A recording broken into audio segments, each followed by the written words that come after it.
నిన్ను నిర్మించిన దేవుడు నిన్ను విడిచిపెట్టే దేవుడు కాదు.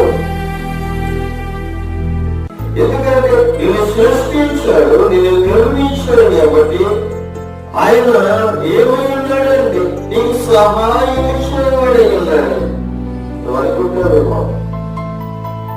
నేను ఇన్ని కష్టాలు పడితే, ఇన్ని వేదనలు పడితే, ఇన్ని శ్వాసలు పడితే నా దేవుడు ఏమయ్యాడు అని అనుకుంటారు. ఇన్ని విడిచిపెట్టే దేవుడు కాదు. ఆపదల వల్ల, శోధనల వల్ల ఎక్కడ ఉన్నప్పుడు నీకు సహాయకుడుగా నిలబడుతూ ఉన్నాడు. సహాయం చేయడం ఇష్టపడుతున్నాడు. ఆకాశం దగ్గర ఆయన అక్కడ ఉన్నాడు,